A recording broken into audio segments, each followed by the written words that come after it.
Welcome, everybody, to the 2018 Results International Conference.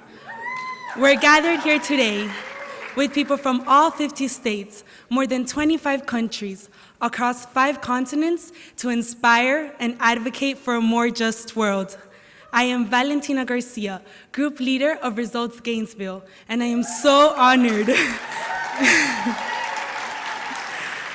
I am so honored to be here in front of all of you today. Today, I would like to motivate you to change the world. You see, I first came to this conference 3 years ago as a volunteer. I was captivated by the results mentality that we could be the generation to end poverty, and I knew I wanted to be a part of it right from the start.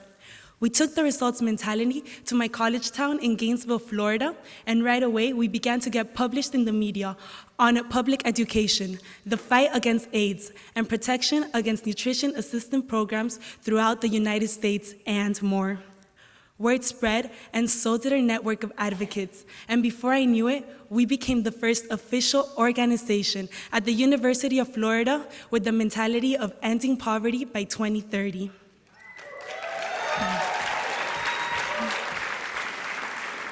If I could leave you with any advice for this conference, it would be to come here with your minds open and let nothing stop you. I remember being very nervous the first time I walked into Capitol Hill. My legs were shaking and my heart had never beat so fast. But as soon as I got into the rhythm of talking about everything that this conference had prepared me for, I felt powerful. Just 3 years ago, when you talk to these members of Congress, show them your passion, because when you speak from the heart, they truly hear you.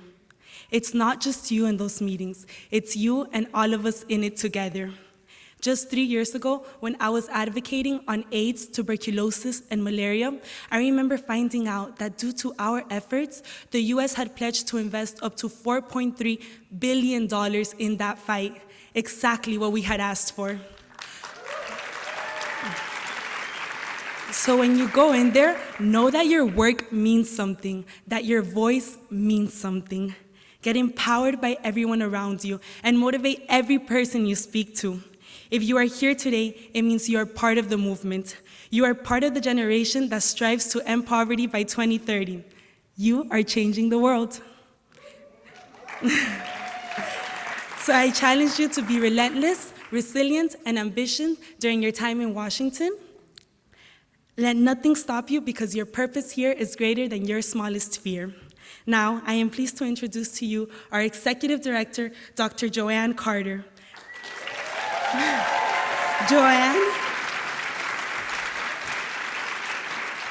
Joanne sits on the board of some of the world's leading institutions in the fight against poverty. She's testified before Congress, been featured in media all around the world, and most importantly, she was an advocate, just like many of us in this room.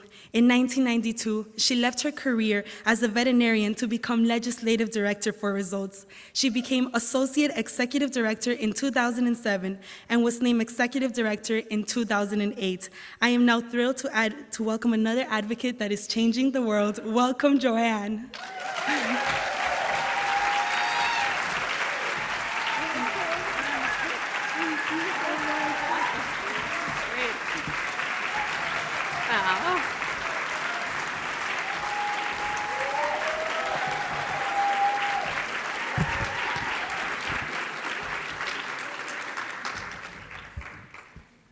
I have to admit, this is my favorite part of the year. Valentina, thank you so much for that powerful opening and sharing your story, and especially for all of your own leadership and your courage. And I think you are also such an amazing example of why the Real Change Young Leadership Fellowship is one of the most brilliant things we've ever done in Results, because it's brought forward people like you and hundreds of others in the network and in the room. So thank you.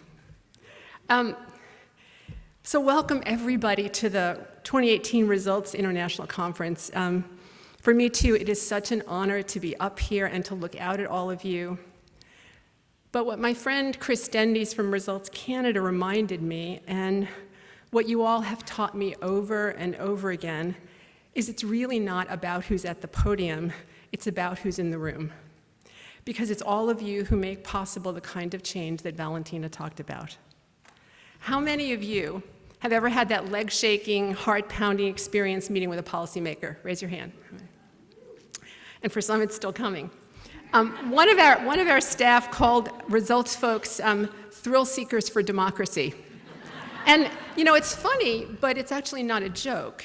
Some people bungee jump or skydive for excitement, and the folks in this room take a different kind of leap, you know, pushing through their fear to sit across from members of Congress or Parliament and ask for action to actually move to the end of poverty. And you all have taught me what is possible with courage and persistence and vision. You've taught me what's possible with your creativity and your commitment to building relationships across the political spectrum. You've taught me what's possible when you take this on like the change we seek depends on you, because it so often does. And you've taught me, especially in this fraught time, that hope is not something we can just choose, it's also something we can generate. Today I want to talk to you about that hope, and I want to talk to you about equity. I realize that hope and hopefulness is not one of the most obvious topics for this moment, either in the United States or in many of the countries represented here today. You know, we see the forces of xenophobia and racism and hypernationalism emboldened and more overtly shaping public discourse and public policy.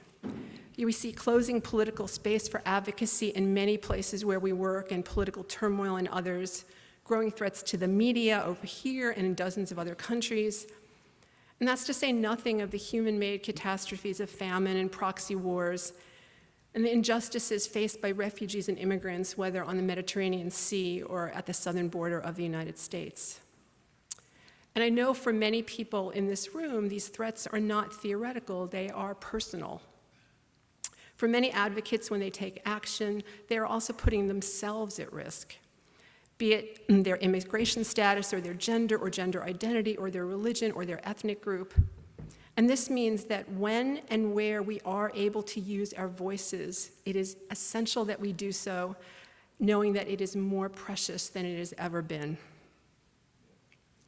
And I realize that none of you need me to tell you what a challenging time we're in.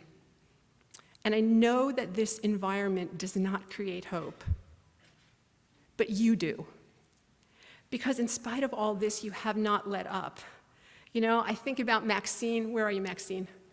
I think about Maxine boarding a plane in Indianapolis and spotting her senator and then taking a deep breath and cornering him to make requests, all of our requests, even as the flight crew and all the other passengers are trying to figure out who the guy is. You know, I think about Fran in Omaha using her 75th birthday as an excuse to throw a party where instead of presents, she asked for letters to Congress and collected over 400 of them. Fran, where are you? Woo!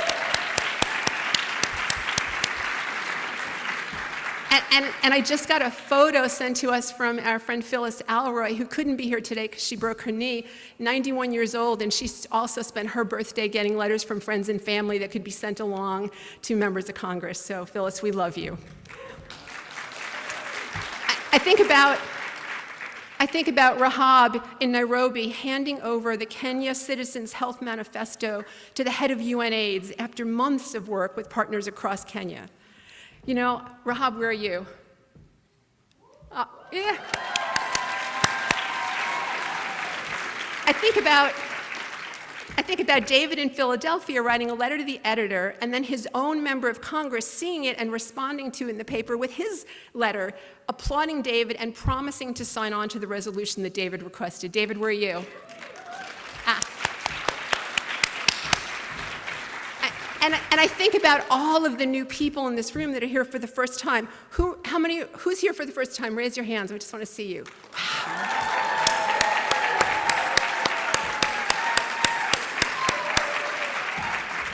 We are so grateful to have you here and to get to work together toward the future we all want. You know, as I said, we tend to think of hope sometimes as a driver of action, but so often it actually works the other way around, and your action is proving that. You know, how many pundits in Washington would ever have predicted that 2017 would be the year when a piece of legislation on global education, which had been in the works for over a decade, would get signed into law with overwhelming bipartisan support? But it did.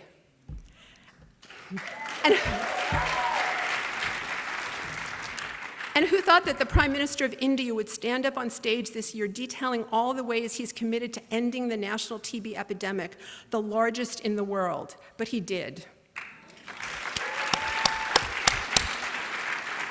You know, after an onslaught of attacks, who thought Medicaid, the main health insurance program for low-income people in this country, or SNAP, our country's core food assistance program, would still be intact today? But they are.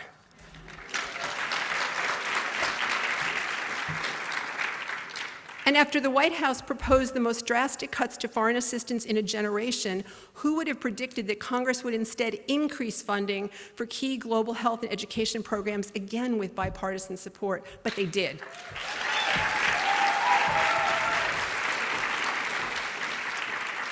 And who thought in that fraught G7 in Canada last month would lead to a new $3.8 billion investment in girls' education in crisis situations? Go Results Canada. But it did.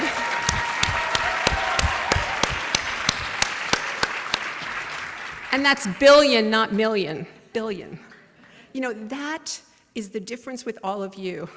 Pundits predict the future, but advocates go out and shape it. How many people in the room played a role in one of those victories? Raise your hand. Thank you, and congratulations. And just in the interest of time, there are many more brilliant victories I could have listed, thanks to the people in this room. And with each of these actions you took to make those victories possible, you not only created change, you created hope. This spring, as many of you know, we've been fending off a major threat to SNAP, what we used to call food stamps, the program that provides nutrition assistance for more than 40 million people in this country and moves people out of poverty. But in April, the US House, introduced a draconian farm bill that would strip food off the table for millions.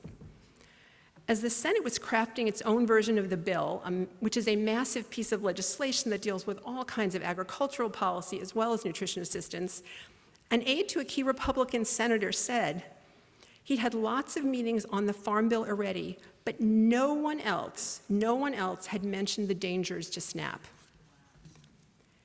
And I say that because, you know, Results volunteers have advocated to protect SNAP for many years, and it can be very easy to think, what difference will my call make? You know, what difference will my meeting make? But deep constituent advocacy is still rarer than it should be, and we cannot assume that someone else will take care of this if we don't. With this new wave of threats this spring, advocates like Judy Zobel in Iowa got to work. She connected to her senator's key aide here in Washington. He listened, and he said, call back anytime. And as those of you that are Results volunteers know, that is an invitation that only needs to be heard once. She did call back multiple times, left messages, emailed, then she met with the local staff in the district, then she got back on the phone with the DC staff, she wrote letters to the editor, and she called again. And after that bad House bill was introduced, Judy wanted to get out ahead of it in the Senate and help secure a bipartisan bill that would protect food assistance for low-income people in this country. And really critically, Judy's senator, Senator Ernst, is a Republican member of the Agriculture Committee, which means she's in the majority party on the committee that has direct oversight of this. But Judy still wasn't getting a clear answer that she wanted and was wondering if all those letters and calls were making a difference. So when she saw that Senator Ernst was holding a town hall 45 minutes away, she got in her car for a muddy and wet drive at the end of a long Iowa winter to see her senator face to face. And so I think Judy was going in thinking this town hall was kind of a last-ditch effort to get her senator's attention. But what she didn't know is that she already had it. Because before Judy could speak, Senator Ernst called her out, saying to the whole crowd, this is Judy, she works for Results, and praising her advocacy on poverty.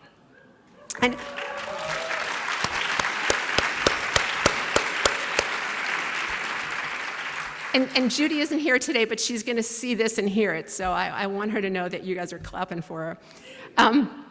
And Judy and the senator don't see eye to eye on everything related to SNAP, but the senator there committed to using her role on the committee to move a farm bill that was bipartisan. And Judy reminded me of several critical things that all of you remind me of. What it means to work in a bipartisan way to get things done. How deep advocacy really does make you stand out to members of Congress. What dedication and persistence looks like. And really that so often, even when we can't tell, our voices are making an impact. Most people thought that SNAP was destined for deep cuts this year, one way or another. But you were undaunted. With hundreds of face-to-face meetings and the biggest ever media campaign on US poverty issues, against all odds, we are holding our ground. And 2 weeks ago, the Senate passed with overwhelming support a bipartisan farm bill that protects SNAP.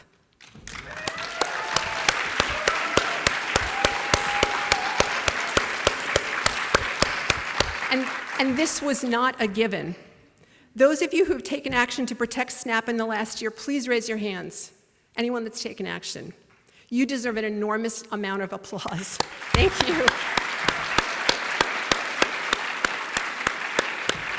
Thank you.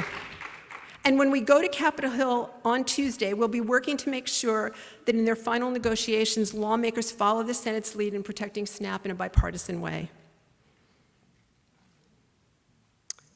Building relationships, seeking common ground, working across the political spectrum to make progress has always been one of our strengths. In this divisive moment, it is more important than ever. No matter where you sit on the political spectrum or where your representatives might sit or where you think they sit, working to build connection and find common ground doesn't mean that you agree on everything or most things. And it doesn't mean you win everyone over, but it means that you might. And that you might find allies and opportunities that you never expected. And this is what effective advocacy is all about. Even as we celebrate the bad things we stopped, we know that just holding the line is not why we're here. These are ridiculous and tragic fights to be having in the first place. And we need a bigger vision and demand for what's possible in this country. The so-called safety net in the United States doesn't catch everyone as it is. And just keeping these programs intact is not enough. To make the progress we need requires more of us in action, and especially more of us with actual first-hand experience of poverty leading the way. Those of you who were at the conference last year may remember that just as you arrived in Washington, the US Senate was potentially racing toward a vote that would have dismantled Medicaid health coverage for low-income people. You may remember Asia Bijan Thompson. Asia, where are you? Asia. She was up on stage and explaining just what Medicaid had meant in her life.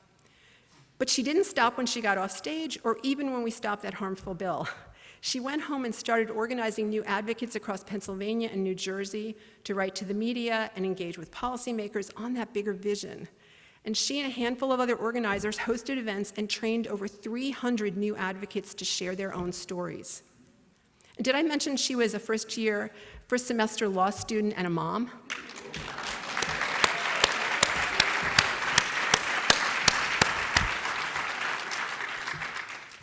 Asia was doing what needs to happen on Capitol Hill and in our movement, moving people into action, using their voices and their lived experience to drive change. And as we build our movement, the real experts on poverty, those who have experienced it firsthand, need to be out front, not just advocating for the agenda, but writing the agenda.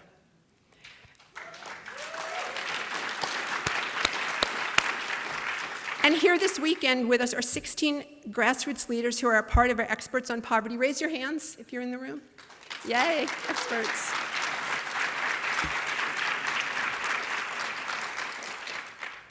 And many others also with firsthand experience in poverty, but our experts have been doing an amazing work to use their stories and use their experience and use their courage and advocacy skills to drive change that we need in this country and in the Congress.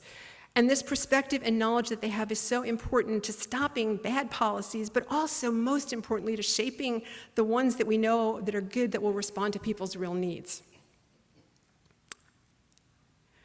Racism, classism, sexism, xenophobia, and other oppressions exploit certain groups and benefit others. These systems of oppression shape the distribution of wealth, access to services and rights, and they exacerbate the consequences people face when they live in poverty. These forces not only drive people into poverty, but make it much harder to get out once you're there. And the numbers bear this out in the US. In 2016, the median wealth of white households in the US was 8 times the median wealth of Hispanic households and 10 times the median wealth of Black households. And that gap has gotten bigger, not smaller, over the last decade.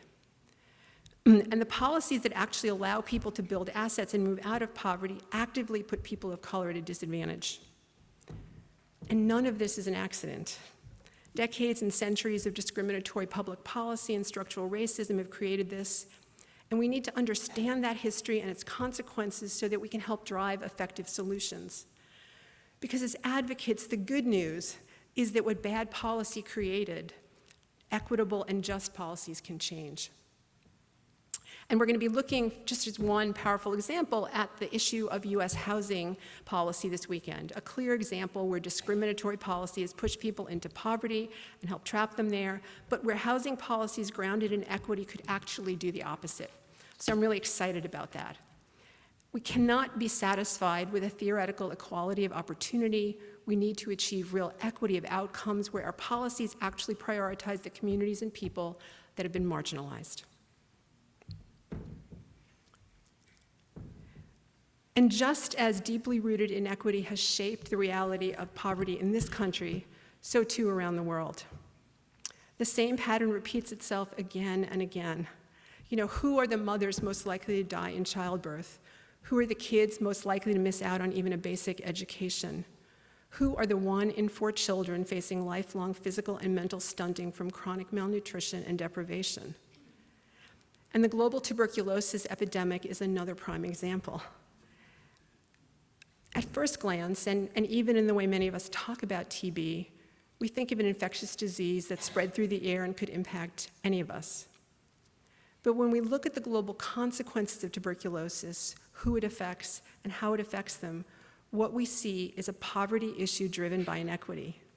And that's actually why Results took on the issue of TB over 2 decades ago. Because living in poverty means you're much more likely to get sick with TB and less likely to get treatment.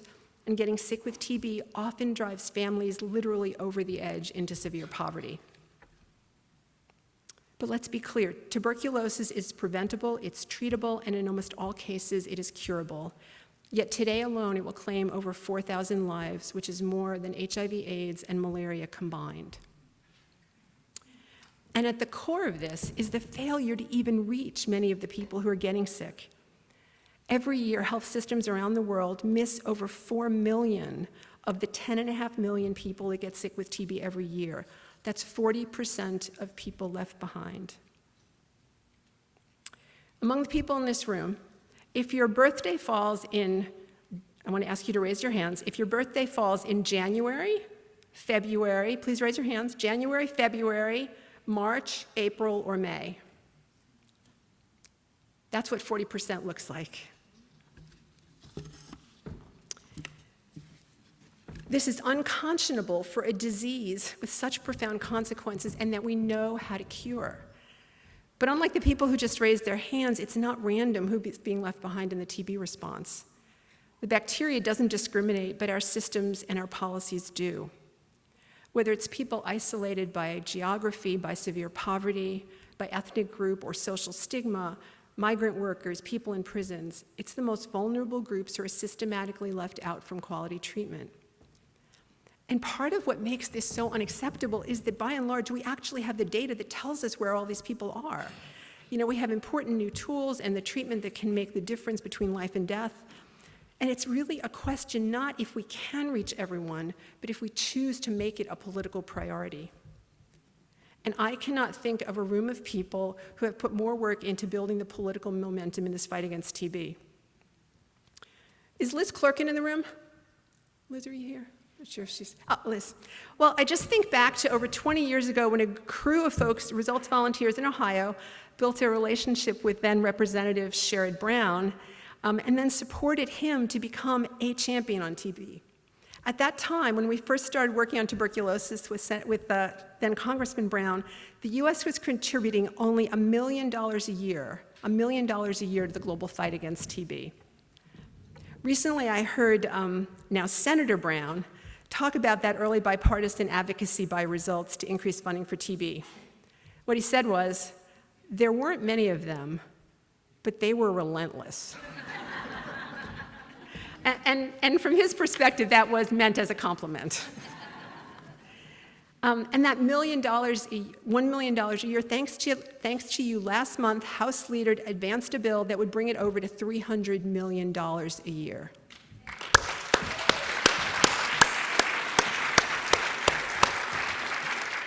And that was after the White House tried slashing funding for TB. Instead, you worked with Congress and actually increased it to the highest level we have ever seen.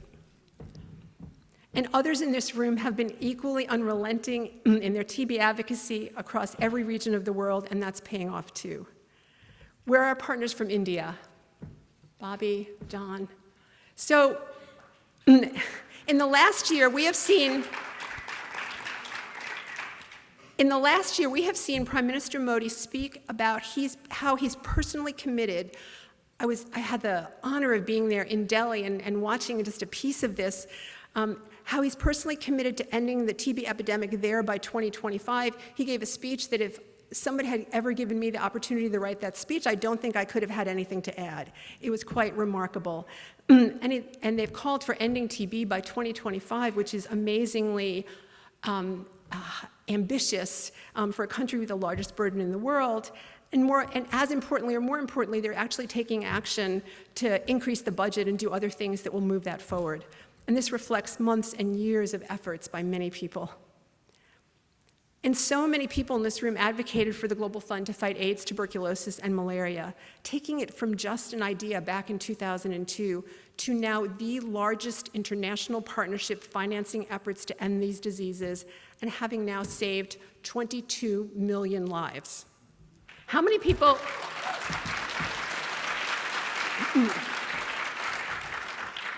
And people in this room have been in the forefront of that. How many people in this room have taken action to support the Global Fund? Raise your hand. That's amazing. Thank you. That's 22 million lives saved and hundreds of millions more infection and illness averted. So thank you for being a part of that. And where are our partners in France, from France? Patrick, Bruno, and others? Yeah. So with their advocacy and support, President Macron has just announced that he will host the next pledging conference for the Global Fund next year to secure the resources for the next stage of this fight. So, vive la France!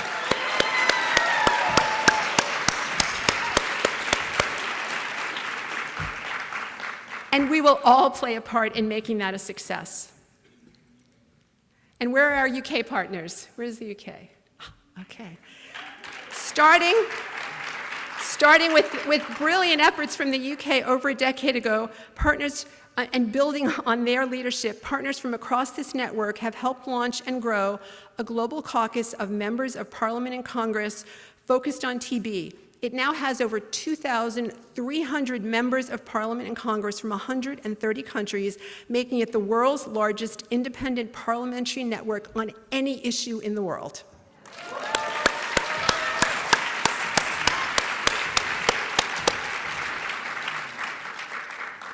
And in just a matter of weeks, we have an opportunity for a breakthrough moment on tuberculosis. In September of this year, heads of state will gather at the UN to take on tuberculosis together for the first time. And it was a similar meeting in the early 2000s that helped drive the radical transformation in the global fight against HIV/AIDS. And the top global goal for this high-level meeting on TB is exactly what's urgently needed: to reach and get treatment to those 40% of people who are being left behind. It means finally reaching everyone in the TB response. And with bold and specific targets, and with high-level commitments from governments and a framework for accountability, this September could be the catalyst to transform, like really transform, the fight against TB. And it's people in this room who have brought us to where we are and can make it happen. world leaders have committed to a set of sustainable development goals that call for reaching everyone, including the goal of ending poverty by 2030 everywhere. There's huge power in goals this far-reaching. But as with TB, we won't succeed unless we can put equity and a commitment to reach the hardest to reach at the heart of our strategy. When many in this room began working on these issues 20 or 30 or even 40 years ago, the need was so broad that in many cases the majority of people in many countries didn't have access to even the most basic services and interventions. And when it came to something like AIDS treatment, literally almost no one had access when we started working on this. And building on the advocacy of so many in this room and the work of many unsung leaders and frontline workers across the world, massive progress has been made in reducing needless deaths, in getting kids in school, and people moving out of extreme poverty. But that broad progress can mask inequity that still remains. And our challenge now is really the last mile. And while that mile is sometimes a physical distance, like literally people who live in the most remote places and can't be reached, it is more often a different kind of distance that needs to be bridged. It means including people who have been ignored or actively excluded. It means actively focusing policies and resources to communities that have been historically marginalized. You'll be hearing this equity theme throughout our panels this weekend, including the next panel that'll take place just a little bit later this afternoon. And later, when you get to your campaign reviews for Advocacy Day, listen in all of our campaigns about the Reach Every Mother and Child Act, about what it will take to find more resources for TB and for Global Fund, about protecting SNAP, and about taking ground and exploring how we can move forward on housing policy. Listen for that and for what it will take to secure bipartisan commitment to reach everyone. And as we fight for equitable and ambitious policies, we also need to recognize that real equity is both about what we work on and how we work on it. Equity in our policies and equity in our movement. I think we have to look honestly at how we work together, recognizing where privilege and power exists, taking down barriers, and taking actions to make us stronger together. We need to stay focused on advocacy that is with others in solidarity and not for others in paternalism. And we need to constantly ground ourselves in the leadership of communities that are most directly affected by poverty. Systemic oppression means some people are deeply disadvantaged, but we are all diminished by these systems. Our own internal organizational anti-oppression work has been a growing focus, both as a staff and across the grassroots network. And in just a little while, we'll hear from a group of organizational leaders about this. And I know this work does not come with a tidy checklist to complete. It's ongoing and it's complex and challenging, but it can't be just a side project. It's fundamental to who we are and what we do. And it's such a deeply fraught moment. I think recentering ourselves in strengthening our community is all the more important because it will take an equitable movement to deliver an equitable world.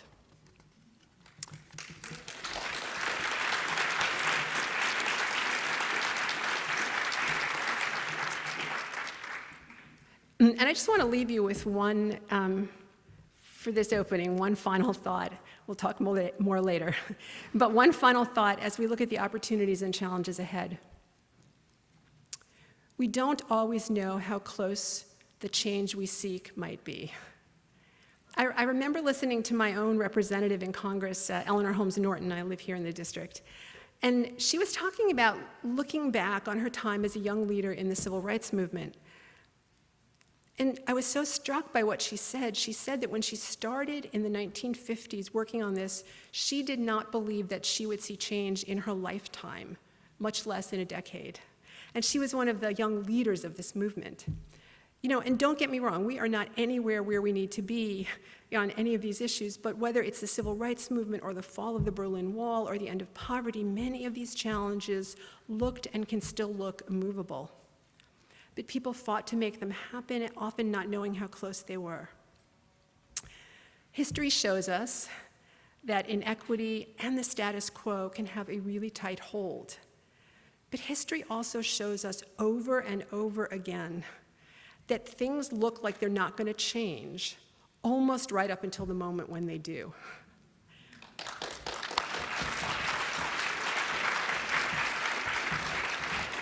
So I just want to leave you with never underestimate what's possible and what might be just around the corner or the next meeting or the next moment with the power of your advocacy.